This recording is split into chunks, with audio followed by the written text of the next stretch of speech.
You're borrowing someone's tools, bring the shit back in better condition than you got it in. Would you say it's on the responsibility of the tool owner to clearly mark which is their property? If they're lending it out, yeah. Joe Bloke comes around and he gives you a quote. You turn around to him and say, I've got a mate who can do it cheaper. So it's a bit of like bargaining. So it should be. It's a competitive landscape. And don't tell me some tradies don't overquote shit. Guys would be walking in the bush and see a piece of timber and really understand why one is far superior than the other. It's one of those things that men understand and women don't. Too many people will sit there and they'll write a post and they'll go, oh, can you post this anonymously? It doesn't need to be anonymous. Anonymous posting, we don't do it. Do you want to tell people why? Because something that we want to promote is... Welcome to the Better Bloke podcast. I'm Matty. I'm Rob. And we're just a pair of average blokes on a mission to try and be a little bit less average. We're going to speak about all things highs and lows of what it feels like to be a bloke, plus speak to some legends along the way about what it takes to be a better bloke. Let's get stuck in. Welcome back to the Better Bloke project, where today we are going to lean into a little segment that we like to drop probably monthly. Monthly, I'd say. It is monthly? It's the best of Blokes Advice. I mean, a lot of things drop monthly, but we're not going to discuss that. We're going to discuss blokes. So Blokes Advice, as most people would know, is our Facebook group where there's all sorts of action happening. There's a lot of threads, there's a lot of questions asked, a lot of topics discussed. So this month is a massive mixed bag of a whole bunch of shit. So we're just going to rip in and jump all around and seeing what's going on inside the inner sanctum of Blokes Advice, the funny, the advice, all that sort of stuff. So I want to kick it off with a topic that is rife on the internet, and it seems it's one of those things that men understand and women don't. It polarizes the sexes, and it's the importance of a good stick, right? Not just the importance, but the beauty. The reason guys would be walking in the bush and see a piece of timber and really understand why one is far superior than the other, and it is, of course, the gun stick. Well, no two sticks are the same. Obviously not, but there's a small minority of sticks which are far superior. Oh, like it is, when we say a small minority, it is so rare to find that perfect stick that when you find it, you just look deep in your soul and you know this is it. And your day is just made so much better. So much better. There was a post that went up and a guy just was holding this stick, great stick, gun stick. Oh, it was unreal. Good stick. And like if I was going to rate that stick, it'd be a solid, I reckon, 9.7. Easy in the nines. Yep. And he just posted, found this beauty, thought I'd share. Nothing else. Thousands and thousands of likes. Like the boys got behind him. And I think that's something that we know is quite confusing to people outside of men who like sticks. People outside of men that like sticks. Whoever that might be. But yeah, I think that's a pretty interesting thing about, and it's not just gun sticks too. Like, you ever been on a walk and you found a good staff? I haven't. I have, like a hiking staff. I probably should, David, like, because my knees are cooked from footy. So I probably need a good walking staff. Yeah, and the thing is, like, the longer the hike, the more opportunity there is to find a better staff. So you're kind of like doing this hike and you're on the lookout and you get to upgrade as you go to find a better and better stick. It's like a real life finders keepers type thing. And then you get to the end of your hike and you've now put in all this effort to acquire. It's like playing a game. You're trading up your accessories. You found a good stick and you get back to your car and you're like, should I take it home? Yeah, what do you do in that instance? Because in like one side, I could imagine that like if I found a good gun stick, well, it's different now because I've got kids. If I find a good gun stick, like it's coming home with us. 100%. Jess hates it. She can't stand it because the kids are like, yeah, this is a good one. I'm bringing it home. And I'm like, I respect that. But like we said, like she doesn't understand it. So we don't put them back for other people to find. Where part of me wants to go, I want to just leave this here so that someone else can find it and feel the joy that I'm feeling right now. Paying it forward. I love it. Yeah. Speaking of stuff other people don't understand, there was a thread on shitty tattoos. Stop. I want to wind it back to the stick. I think that we can still talk about more with that.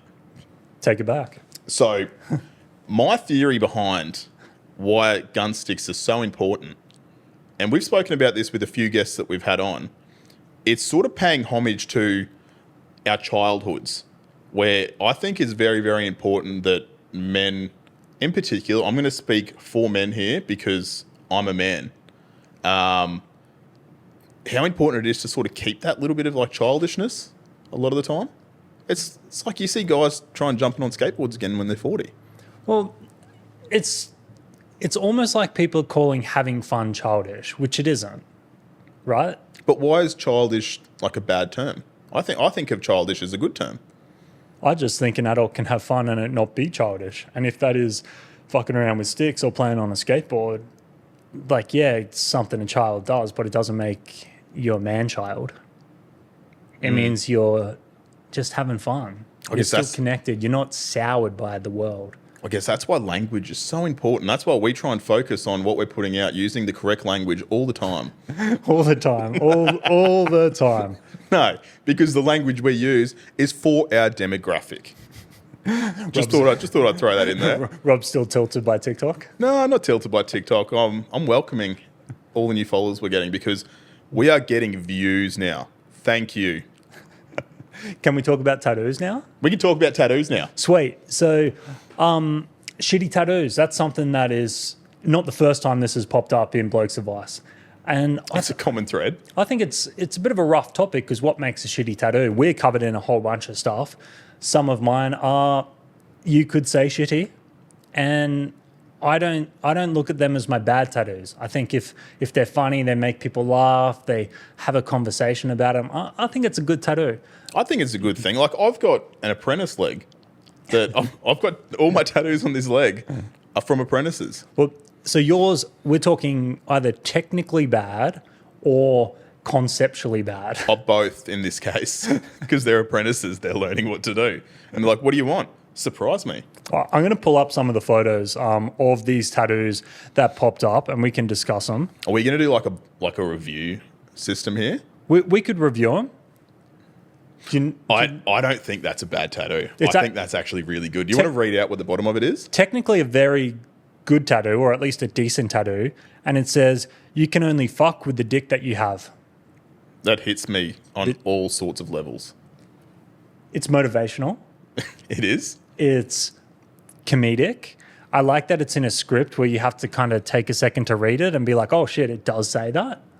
So yeah, it's a stupid tattoo, but I think it would create a lot more conversation and give a lot more smiles than if you just had, say, a more average or common tattoo, like, you know, your classic grayscale type stuff.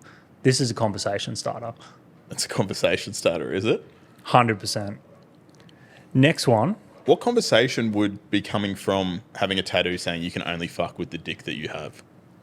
Why did you put that on you for the rest of your life? That's fair. Yeah, it starts a lot of conversations. Yeah. This one is Lisa Simpson, and it says, I am the Lizard Queen.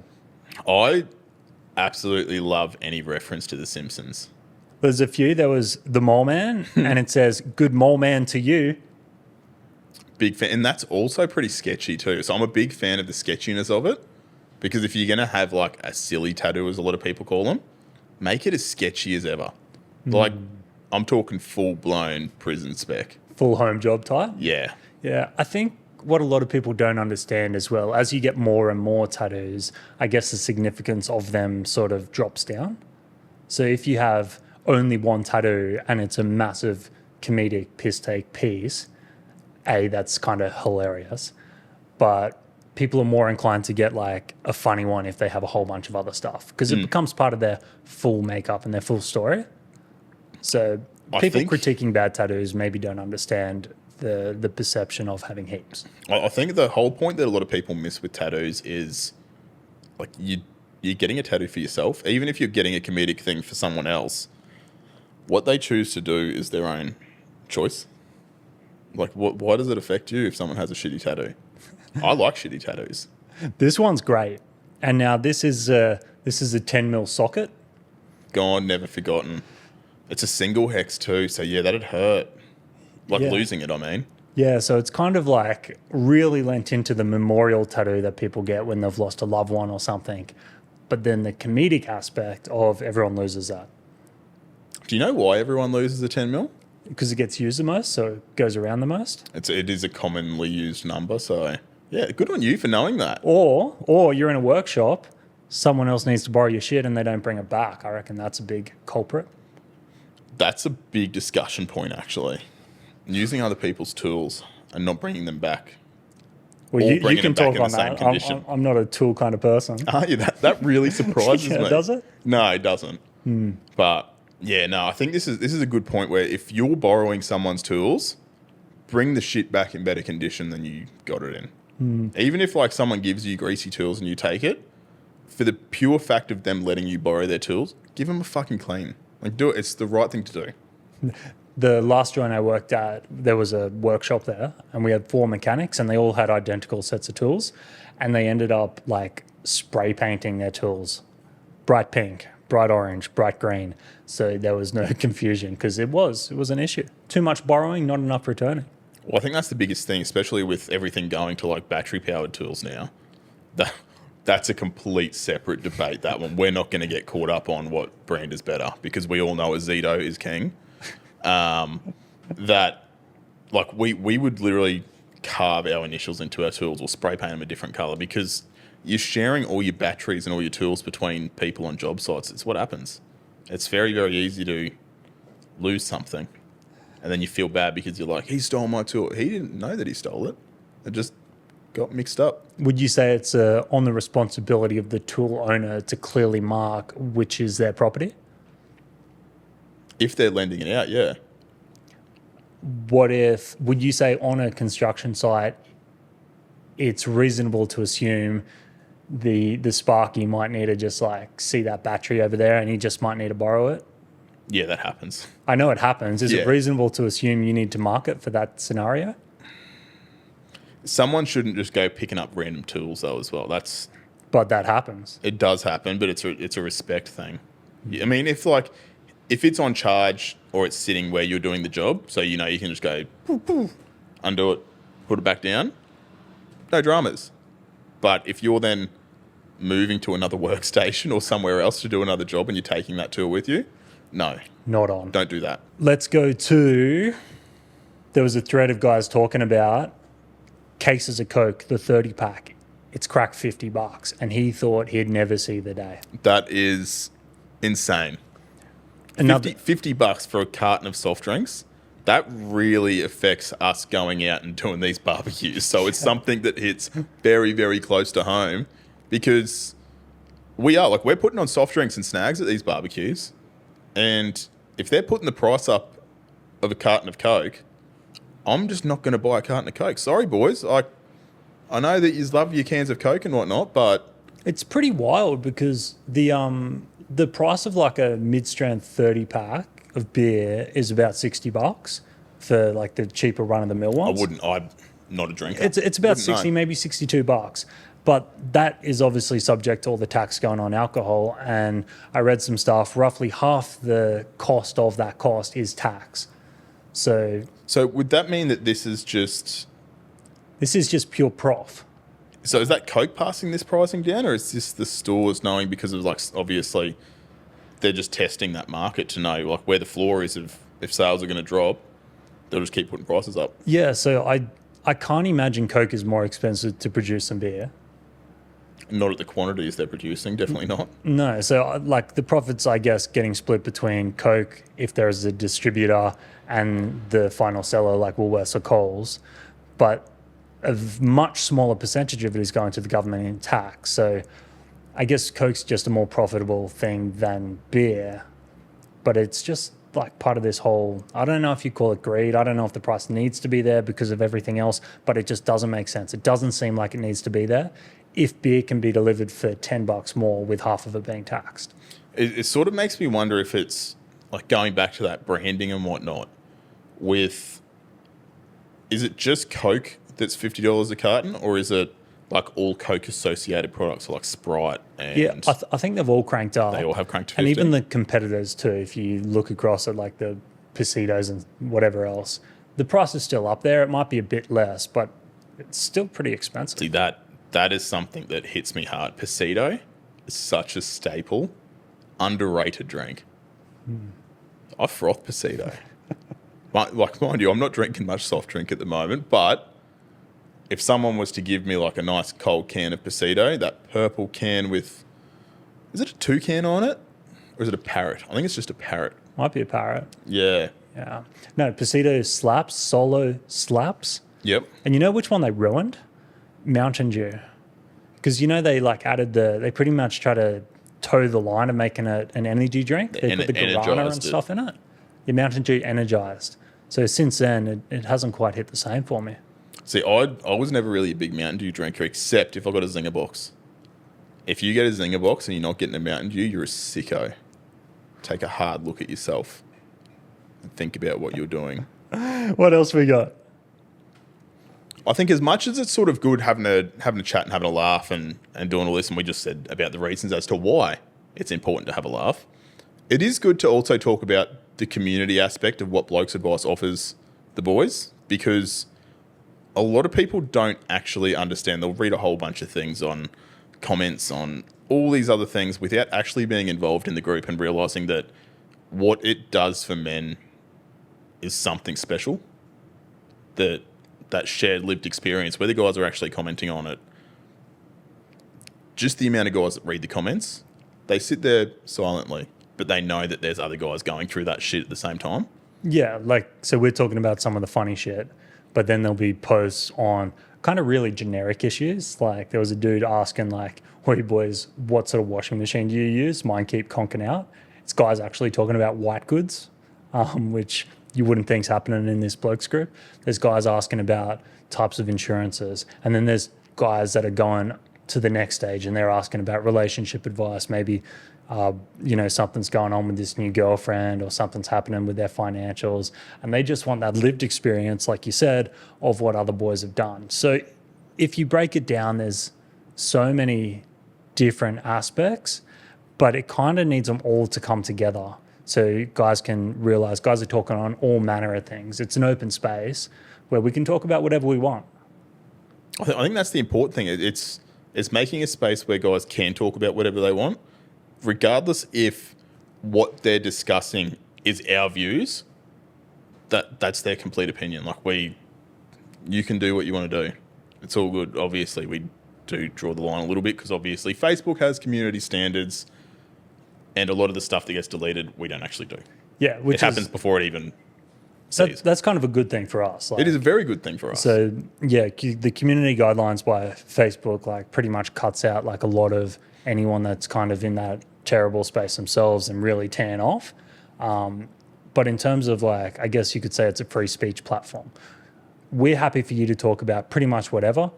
Don't like directly harm someone, insult them, threaten them, all that sort of stuff. But if you're voicing your opinions, whether or not we agree with it or not, we're happy. Put them out there, and there's 300,000 blokes that will either agree or they'll tell you if you're wrong, and they will. There's a lot of accountability that gets held in that group, that if someone doesn't like what you're saying, they're going to tell you. And we're all for that as well. We are for healthy discussion. A lot of the time it may not be healthy discussions, but it's still discussions taking place.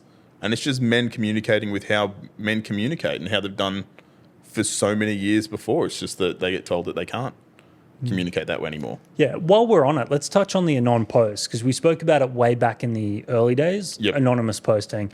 We don't do it. Do you want to tell people why? So we don't do anonymous posting regardless of all the requests that we get, because something that we want to promote is accountability. So too many people will sit there and they'll write a post and they'll go, "Oh, can you post this anonymously?" It doesn't need to be anonymous. You will get the shit taken out of whatever you're writing if it's anonymous, rather than you putting your face forward and saying, "Hey, this is me. This is the issue that I'm having." A lot of guys will relate to you as a person doing it rather than just a blank photo coming up with an anonymous member title. It just doesn't make sense as to why guys can't do it. I get it, but there are certain scenarios, and I get it, but we have to kind of have a blanket rule. And you have to draw the line and sort of go, "Hey, this is what we're doing." It's very much with what we're doing with the Better Bloke project. We know our core values and our messaging. We are not going to sway from that. We know what works. We know our demographic. Why are we going to bend and break to actually doing what doesn't suit our messaging. And we've tried the anonymous before. And the level of advice, the quality, and the camaraderie given, it's just not there. It doesn't hit the same. If people can't click on your profile and understand, yeah, he is a dad and he does have this going on, they're not emotionally invested to actually try and help like they do when it's a public post. So that's the reason we don't do anonymous. And yeah, we're not changing that. If, we do get those situations where you don't want to put your stuff out there, especially when there's other people involved, the search bar is a great function because there's hundreds of thousands of posts. So it's more than likely that this question's been asked before or someone's been through a very similar thing. And I think you can go through and if you find a thread on your issue with 500 or 1,000 comments, the answer's probably in there. It is actually very, very rare that a topic that someone has sent a message in asking us, like, hey, has there been something about this? And just because a lot of the boys don't really know how to utilise that search bar, once we do a quick search, we go, hey, yeah, it is, bang, bang, bang, we'll send them a few screenshots, like, search this. They come back going, oh, shit, yeah, no worries, like, thanks so much. And their need for actually wanting to post anonymously is almost zero because they get the answers that they need purely just by sitting back and reading. Yeah. Do you want to crack on with ways to insult a tradie? There was a thread about that. Oh, yes. Yeah, so we can go. We'll bring it up. So you're very masculine with your tradie chat. Very masculine. Very masculine. Yep. So I want to get your views on these ones because I think a lot of these is something that you would actually say, not knowing that it would insult one of the boys if they came around. I understand chat. I don't understand the ins and outs of some workplace construction type shit. All right, so I'll set the scene for you here. So your fence is fucked out. Yeah, broken. And you need to get it done because the dogs are going to get out. Thanks for painting the picture. Yeah, I'm living that right now. Yeah, okay. Yep, it's a real world scenario. So Joe Blow comes around and he gives you a quote. You turn around to him and say, I've got a mate who can do it cheaper. I get it, right? It's not the same. It's not indifferent to any other service, right? You pay for what you get for. Would you say it? I wouldn't say mate, because obviously the mate's going to do it cheaper. I would just be like, I got another quote and it's better. So it's a bit of like bargaining. Yeah, but so it should be. It's a competitive landscape. And don't tell me some tradies don't overquote shit. The cost of living is a lot. And a lot of tradies, the sole traders now, they're trying to provide for their families. Are you saying that they're in the wrong for trying to charge what they're worth? They're more than welcome to charge what they're worth, but I'm probably comparing it to another bloke in the exact same situation. It's fair. Yeah. Some guys do take the piss. Some guys taking the piss, right? So I don't know. Like, obviously, yeah, I'm big on getting 3 quotes for if I'm getting shit done. It's also probably a good point to put across that, because a lot of people will have that perception of what you're saying just then is like, oh, this guy's taking the piss. A lot of the time, if a guy doesn't want to do the job, he's going to give you an outrageous quote. And that way then, if you go, yeah, I'll do it, he's getting paid for it. So he's like, yeah, whatever. I've just quoted this outrageous price. I didn't want to do it, but I'll do it for this price. So it's okay. Yeah, that's I don't want to do it price. I do that in the marketing and film world sometimes. On that, I think sometimes, like, as someone that doesn't know this kind of stuff, you don't understand what goes into it. So the missus recently had her aircon blown out or something on her car. The quote to fix it, granted it's a Mercedes, was $5,500 to repair the leak. It's understandable. The compressor went, obviously, then? The evaporator? Yep. Right? I'm like, that's ridiculous. That's a whole nother car. Then I Googled the job and they have to take everything out. The diff, there's wires hanging everywhere. And then, if you actually look into it, you understand what the job entails. The price kind of makes sense. If you think just the new fence has to go up, but you don't understand, they got to take the old stuff out. They got to break up the old concrete. They got to do all this stuff. It's easy to say something seems overpriced if you don't understand what the job entails. Because that could be said for a lot of things. It could be said for everything. Yeah. And that's something professionals are up against. It's kind of communicating what they need to do.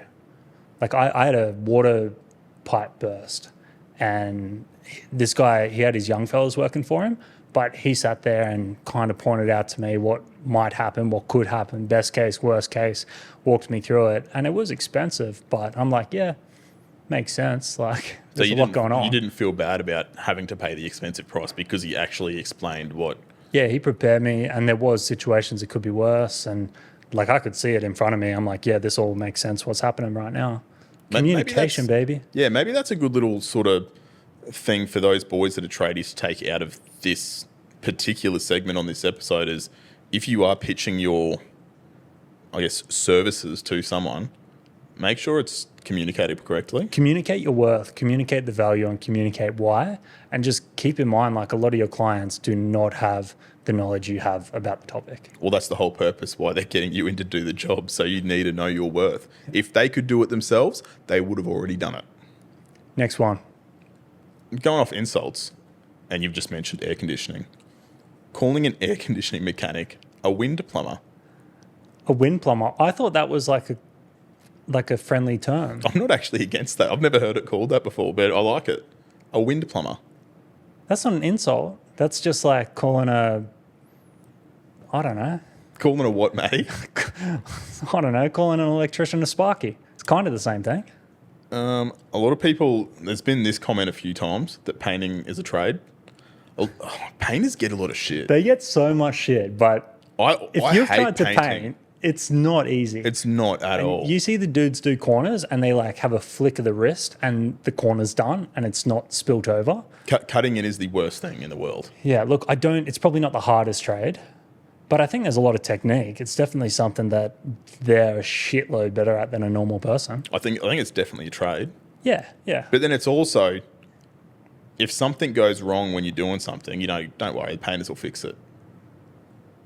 If they weren't professionals, they wouldn't be able to fix it. And that saying wouldn't happen. Painters hide everything. So I think they deserve a little bit of respect on their name. I reckon they should. If There's a shout out to all the painters. We respect you. Thanks for fixing everything. So this is another one that I've sort of had happened to me a few times, is when you go to do a job and they go, oh, I'll supply the materials, I just need you to do it. I've done that. You have done that? I've done that with mechanics because you can get a trade account at, say, Burson's, or someone with a trade account, and when they give you the itemized projection of the price and you compare the price, the markup on, say, a compressor for an aircon is like extraordinarily more. Like if it was like 15%, but when it's double or more, I'm like, that's kind of not on me to pay that if I can get it cheaper. But I think that's sort of where like those guys are making their money. They're making the money on parts too. Yeah, well, put it in the service cost. Does it really matter though if you're paying the same price at the end of the day? Well, really. I'm not because I'm bringing in my own parts. But then so let me put this to you then in this way, because I can actually relate to this one specifically. You buy the parts, I fit them for you. That part fucks out. Is that on me? Difficult one. Because you bought the parts, so I'm not actually going to warrant the parts themselves because I didn't purchase them for the job. Yeah, no, you got to go back to the manufacturer. Then the manufacturer says it's an installation problem. So yeah, that's maybe a risk that you have to take. That's a big risk, and for that reason, that exact scenario, a lot of mechanics won't actually do that anymore. Yeah, that's fair. That's fair. They don't want to touch it. Yeah, tough one with the tradies. I get this like in my work as well. Like say we're doing a film or whatever. It's kind of the same thing. It's still essentially a trade, and you have tools and the camera gear and the lighting, and you have to build sets and do whatever. A lot of the time people will try and do stuff themselves to make your job cheaper, whether it's organizing the set, the music video, whatever it is, and it affects the final product and the final outcome. So I can sympathize, and I'd be the same point of view as a mechanic. I'm like, let me do it and pay for it because it's going to be right. So I get it. But I also get it from the eye of a consumer, especially when these, like, the car thing's always going to be like, it's always a cost that you're not prepared for because something breaks. Yeah. So And if it's thousands of dollars, it's going to put you out pretty significantly. So I think that's when people are on the back foot trying to save a buck when they can. So I get that too. That's fair. Yeah. Let's jump onto Bloke of the Week and let's do it. Round this baby out. So who do we have this week for our Bloke of the Week? You wouldn't believe it. My Facebook's reset. Now I got to go in and find it again. Has it? Funny that happens, isn't it? Bloke of the Week this week is Frank Maddock. Now, Frank posted ages ago, right? All good, doing Blokes Advice things, posted because he needed some help. He posted up, a artistic drawing of himself, giving big thumbs up, saying, let's party, drinking a beer, wearing a Blokes Advice shirt. And he said, thanks to all the boys for saving me from the black dog.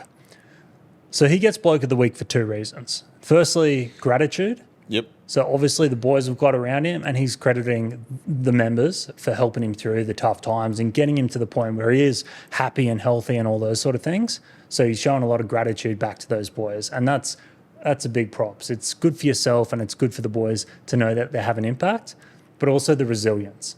Like, it's all well and good to feel bad, but he took the step of reaching out, asking for help, and then he must have listened to the advice and he's done the work to get himself into a space where he's feeling good, happy, healthy, and he's given the good vibes back out into the world.